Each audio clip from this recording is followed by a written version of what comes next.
સદાનો બાળ મજૂર આપી પાય બસ ત્યારે આ વખતે 25 બાળ મજૂર લાવીશું. હવે ગામમાં બાળ મજૂરોની ક્યાં કમી છે? આ મા બાપ બધા મોકલે ને આપણે લઈ આવવાના. આ સસ્તું પડે ભાઈ. એ આ શું કર્યું? આ બધો માલ ઢોળી નાખ્યો. હે આ કોટ તારા બાપા ભરશે.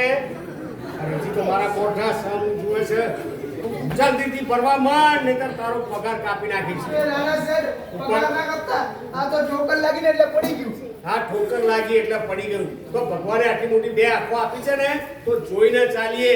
હા આ કાળિયા તને ના ફાવતું હોય ને તો ઘરે બેસ. હવે જો કે તું આવે એમાં અમને ફાયદો થાય. કારણ કે બાળ મજૂર છે ને એ સસ્તો પડે અને મોટા મજૂરને બોલાવીએ તો પૈસા વધારે લે અને પાછું આપણી હામું થાય. આ આપણી હામું ના થાય. શેઠ મારે તો ભણવું જ છે પણ મારા બાપા છે ને એ મને કામ પર મોકલે છે. હા કયા મોટા લાટ સાહેબ થઈ જવાના હતા? મારા બાપા છે ને એ પણ આમની જેમ જ છે. પણ કઈ વાંધો નહીં હું તો દઈશ ને ત્યારે ભણી. આ મારા બાપાને પગાર આપું ને તેને બહુ ગમે એટલે કામ કરવું પડે છે. હા પગાર આપો ને બાપાને તો બહુ ગમે. એમને એવી ખબર ના પડે બીજી કઈ. પગાર આપો એટલે બહુ ગમે. હા પછી મોટો થાય ને એટલે પડે. હું તો દઈશ ને ત્યારે ભણીશ. આ સ્કૂલમાં ભણવા આવીશું. હવે જાને કામ કર. છાનો માનો ભણવા વાળી બધી રેતી ઉપાડી લે છે ને ઈટો બધી અધર ચડાઈ દે છે. કાલે મગન કાકાના ત્યાં જવાનું છે. છોલી હા એ છોલી શું છે? આ કાળિયો ઘરમાં દેખાતો નથી, ગયો ક્યાં? એ ક્યારનો કામે નીકળી ગયો. આટલી નાની ઉંમરે બિચારો કેટલું કામ કરે છે. લે ઘણા સારો છોકરો નવાઈનું કામ કરતો હોય. ભાઈ આખા ગામમાં બધાના છોકરા કામ કરે જ છે, કરે છે કે નહીં? આ શું છે બધા? પણ કાળુ હજી 12 વર્ષનો છે અને 12 વર્ષની ઉંમરમાં એ બી તગારા ઉપાડવાનું કામ મારે તો જીવ પડી જાય છે. અરે ભાઈ એના જેવડા ને જેવડા બધાના છોકરા કામ કરે છે યાર. આ પેલા મોહનભાઈનો મર્યો તો સવારે 6 વાગ્યાનું નીકળી જાય છે. આજે 6 વાગ્યા સુધી ગામમાં ફરી ફરીને ફુગાવે છે. અને પેલો પસાભાઈનો ફર્યો હા?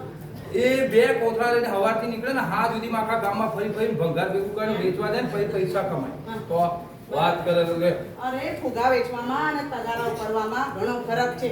કેમ ખબર નથી પડતી? હા તે આમાં પૈસા વધારે મળે છે એ નહીં દેખાતું? નથી દેખાતું. હે? અરે છોકરાને નિશાળે જવાની કેટલી હોશ હતી. ઓ નિશાળે જઈને જાણે મોટા લાટ સાહેબ બની જવાના હોય. હો શેઠ તો વિચાર કર. આ 4 મહિના પહેલા આપણે બે જણા એકલા મજૂરી કરતા હતા, થાકી ખુશ થઈ જઈએ ને તોય આપણું ઘર માંડ ચાલતું હતું. આ બે પૈસા બચવાની વાત તો દૂરની રહી. પણ કાકા જે દિવસથી અમારા કાળિયાએ મજૂરીએ જવાનું ચાલુ કર્યું ને એ દિવસથી અમારા ઘરમાં પૈસાની તાણ પડતી જ નથી. હા બે પૈસા બચતા થયા. વાત કરે આ તું સહેજ તો વિચાર કર. કાલથી કાળિયો નિશાળે જવાનું ચાલુ કરી દે, મજૂરી કરી દે, પગાર લાવે છે તો બંધ જ થઈ જાય. પછી આપણે આખી જિંદગી આ પૈસાની તામાં જીવવાનું. વાત કરે છે. હા પણ આખી વાતમાં કાળિયો ગયો ક્યાં? અરે આવતો છે રસ્તામાં હશે. બાળક છે, રમવાનું મન ના થાય. રમે એના ભાઈબંધો કામનું કઈ રમવા માટે બેહી જાય. આવું કરે કોઈ દાડો? ના ના જુઠ્ઠું બોલે છે મારો બેટો. આવે એટલે કાન પડતાની એક આલું સુધરી ના. લેવા આવી ગયો. ભાઈ તું કેમ આમ ઉતરેલી કઢી જેવું મોઢું લઈને આવે છે યાર? તો પેલા કોન્ટ્રાક્ટર જોડે પૈસા માંગી લાવે કે નહીં? પેલા એમ કે મેં માંગ્યા તો મને કહે કે મહિનો પૂરો થશે પછી જ પૈસા આપીશ. લે પણ તારે ક્યાં આખો પગાર માંગવાની જરૂર હતી? ભાઈ ખર્ચી માટે થોડા પૈસા જોઈએ. તે તો કહેવું તો ને કે આવતા મહિને પગારમાંથી કાપી લે. એટલે મેં પૈસા માંગ્યા ને તો મને ગાળ આપી. તને ગાળ આપી. સાંભળો, હવે છોકરાને ગાળ આપવાનું ચાલુ કર્યું છે. શું કરશું કહો? ભાઈ ના કરાય સરિતા. આ બધા કોન્ટ્રાક્ટર આવા ને આવા જ હોય. આ કાશીમાં જઈએ તોય કાગડા કાળા જ કાળા. પણ એ ગાડિયા બેટા આપણા મહેનતના પૈસા એ દબાઈ જાય એ તો ના ચાલે. તું એક કામ કર, કાલે એની જોડે જઈને ફરી પૈસા માંગજે. ના આપે ને તો પરમ દિવસે ફરી માંગજે. અને હું તો એમ કહું છું ને કે જ્યાં સુધી ના આપે ને ત્યાં સુધી માંગે આપણી મહેનતના પૈસા થઈ યાર. આપણે થોડા જ થોડા હે? પણ મારે ભણવું છે. પાછું ભણવાનું આવ્યું. પછી લઈને એ જ વાત. તારે બનવા એટલા પૈસા આપણી પાસે નથી. અહીંયા ઘર ખર્ચો માંડ પૂરું થઈ જાય. ક્યાંથી તારા ખર્ચા પૂરા કરો? વાત કરે. પણ મારે ભણવું છે. નહીં, ભણવામાં ખર્ચો થાય છે, મજૂરી છે, તો પૈસા દાદા મને ભણાવો, મને ભણવા દો. આ તો રડે છે. એ લલવાનું નહીં મારા બકુલા ચકુલા. જોરદાર જોક સાહેબ. એક ઘરવાળો બજારમાં બહાર જતો હતો અને ઘરવાળીને અચાનક ઉધરસ ચડી. તો ઘરવાળાએ બિચારાએ પ્રેમથી પૂછ્યું કે આવતી વખતે બજારમાંથી તારા ગળા માટે કઈ લેતો આવું તો ઘરવાળી કે હા 1 તોલાની ચેન લેતા આવ. 4 દાડાથી ઉધરસ થઈ જાય હજી મટી નથી. શેઠ હા શેઠ પૈસા આપો ને મારા ઉપર પૈસા મંગાવ્યા છે. તને કેટલી વાર કહ્યું કે મારી જોડે પૈસા નહીં માંગવાના, મહિનો પૂરો નહીં થાય ત્યાં સુધી તને પૈસા નહીં મળે, અને દિવસમાં 4 વાર પૈસા માગ કરે છે. અને હા પેલો તગાર પ્રદેશ પછાડ્યું ને એમાં કાણું પડી ગયું છે એટલે એના રિપેરિંગના પૈસા પણ તારા પગારમાંથી કાપી લઈશ. એ નાના શેઠ એમાંથી પૈસા ના કાપતા, મારા પપ્પાને દવા લાવવાની છે, એમને પૈસાની બહુ જરૂર છે. શેઠ એવું હશે ને થોડું વધારે હું કામ કરી લઈશ. તો વધારે કામ કરવા વાળી 4 પગારા વધારે ઉચકવાનું કહ્યું હોય તો ફેફે થઈ જાવ છો અને વધારે કામ કરવાની ડંફાસ મારે છે. એ શેઠ કોઈ ડંપાતો નથી મારતો. અહીંયા 8 કલાક કામ કરું છું, બધા જતા રહે ને પછી હું જાઉં છું તો પણ શેઠ તમે બધા બોલો છો. મને સંભળાવે છે, મારી આમ બોલે છે. ચાલ નીકળ. ઓ ભાઈ આ શું કરો છો? એક બારે જોડાવું એટલે જતા શરમ નથી આવતી? અરે ભાઈ તમે છોડો ને તમારું કામ કરો. અમારે બેના વચ્ચેની વાત છે ને, તમારે શું લેવા દેવા? મારે શું લેવા દેવા પછી ખબર પડશે. એક બાળક પર આજે હાથ ના ઉપાડી શકાય. ભાઈ બાળક ઉપર હાથ ઉપાડાય કે ના ઉપાડાય એમને નહીં ખબર પડતી હોય. તમે જાઓ ને વડીલ, તમારું કામ કરો ભાઈ. શું નામ છે બેટા તમારું? કાળું તારી ઉંમર 12 વર્ષ. 12 વર્ષના બાળક મજૂરી ના રખાય એની ખબર પડી જોઈએ તમને. ભાઈ અમે રાખ્યો છે. અરે એના મા બાપ એને મૂકી ગયા છે. અમારે મજૂરની જરૂર હતી અને એના મા બાપને પૈસાની જરૂર હતી એટલે એ અમારે તેમ જ નહીં કરે. હું એને પૈસા આપું છું. એમાં હું યાર તમે તમારું કામ કરો સાહેબ. આ બધા મને ઓળખે છે. તમે મને નહીં ઓળખતા. આ ગામનો સૌથી મોટો કોન્ટ્રાક્ટર જ હું છું. દાદાગીરી કરો છો. કાયદો હાથમાં લઈને દાદાગીરી કરો છો. તમને ખબર છે હું કોણ છું? અરે ભાઈ તમે જે હોય એ. હા મારે શું લેવા દેવા? તોય કોઈ આવ્યો તમે કોણ છો? અરે હું એક સરકારી શ્રમ અધિકારી છું. આ તો શું થયું સરપંચ સાહેબ? સરપંચ સાહેબ શું થઈ ગઈ? લે ઉભો છું છે, જલ્દીથી જા લસ્સી લઈ આય સાહેબ માટે. પૈસા તો અરે નથી લાવવાની.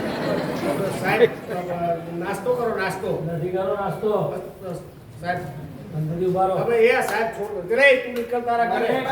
નથી રાખતું જ અરે નથી. કીધું ને એક વાત આ લોકોને કામે રાખતો જ નથી. તારા મા બાપ ક્યાં? કે બાજુની ફેક્ટરીમાં કામ કરે. જા બોલે ના કે સાહેબ આવે છે જા. અરે ભાઈ નથી બોલાવા એના મા બાપને છોડો ને સાહેબ. હા હું નહીં રાખતો લો. જ્યાં સુધી એના મા બાપ ના આવે એ ચૂપચાપ ઊભું રહેવાનું છે. સાહેબ મારે મગજ પેલા ક્યાં જવાનું છે સાહેબ? તમે એકવાર અહીંયા ભરોસો નથી. પણ હું અરે ભાઈ મા બાપે શું કરે છે? આ બાળક તો નિશાળમાં શોભે, એને ભણાઈ ગણાઈ સારો નાગરિક બનાવીએ, પણ ના હવે બિચારાને લાલચુ માણસને સોંપી દે છે. ના આ લોકોને ખબર છે કે બાળ મજૂરને સસ્તો મજૂર એમને તો ગમે એને મારે, ગાળો બોલે, ધમકાવે, અત્યાચાર કરે, શોષણ કરે, બધું બિચારું બાળક ચૂપચાપ સહન કરે છે. એ વિરોધ પણ નથી કરી શકતો. અને બાળકને તો એના હકની પણ ખબર નથી હોતી. અને આ લોકોને ખબર છે કે બાળ મજૂરી એક ગુનો છતાંય રાખે છે. કેમ? કે આપણામાં જાગૃતતા નથી એટલે એનો ફાયદો ઉઠાવે છે. એટલે જ કહું છું બાળક તો નિશાળમાં સુધી મજૂરી એ નહીં. અરે સાહેબ અમારી ભૂલ થઈ ગઈ સાહેબ. સાહેબ અમારા મા બાપ છે. ભાઈ તમે ભૂલ નથી કરી, તમે ભૂલો કર્યો છે. આ તમને ખબર છે 14 વર્ષ સુધીના કોઈ પણ બાળકને આવી રીતે જૂઠની કામમાં મોકલે ને એ ગુનો છે. બાળ અને તરુણ શ્રમયોગી અધિનિયમ 1986 હેઠળ તમને 10,000 નો દંડ થઈ શકે છે. સાહેબ 10,000 પહેલી વાર છે એટલે જવા દો. ફરી જો આવો ગુનો કરે તો 10,000 દંડ અને 1 માસની સાદી કેદની સજા થાય. અરે પણ સાહેબ પહેલી વાર શું કામ જવા દો છો? ત્રણને જેલમાં નાખી દો. ત્રણ એમના ઓ છોકરાનું ભાઈ તમારે મને શીખવવાની જરૂર નથી હો. શાંતિથી ઉભા રહો, મને બધી ખબર પડે છે. માત્ર છૂટા ઉભા રહો. સાહેબ અમને સજા મળે તો સમજ્યા પણ આમને સજા મળશે ને? હા એ કેમ નહીં? મને સજા ના મળે. તમે તમારા છોકરાને મજૂરીએ મોકલ્યો તો આ માનો શું વાત છે? લઈ જાઓ સાહેબ તો ઓ નાખી દો ભાઈ જેલમાં. તમને તો પહેલા સજા મળે. 14 વર્ષ સુધીના કોઈ પણ બાળકને જોખમી કામમાં રાખો ને તો બાળ અને તરુણ શ્રમયોગી અધિનિયમ 1986 હેઠળ તમને 2 વર્ષની કેદની સજા અને 1 લાખ રૂપિયા દંડ. અને ફરી આવો ગુનો કરો ને 3 વર્ષની સજા થાય. સમજ્યા? સાહેબ ના કરાય. કેમ ભાઈ ગુનો કર્યો એ છે? અમારા જેવા કેટલા માણસો એમના ત્યાં કામ કરે છે સાહેબ. અમારે પછી તમે જેલમાં પૂરતો તમારે ખાવાનું શું? અમારા ગરીબ ઘરના માણસોને કેવું હોય છે, એટલા વધારે માણસો કામ કરે ને એટલો ટેકો થાય ઘરમાં. હા સાહેબ જો ગરીબોને છોકરાને રાખીએ તો એમને બિચારા ટેકો થાય. આ તો હું દેશ કલ્યાણનું કામ કરું છું. બાળ મજૂરો રાખી. હા ભાઈ કેવું કલ્યાણનું કામ કરો છો ને એ બધી મને ખબર પડે છે. મને શીખવવાની જરૂર નથી આ વાત કરો એ. સાહેબ ઘર ચલાવવા માટે અમે કમાઈએ ને. હા અરે તમારી બધી વાતો સમજ્યું પણ તમારું બાળક હજુ 12 વર્ષનું છે. 14 વર્ષ સુધીના કોઈ પણ બાળકને જોખમી કામમાં ના રખાય એટલે કે જે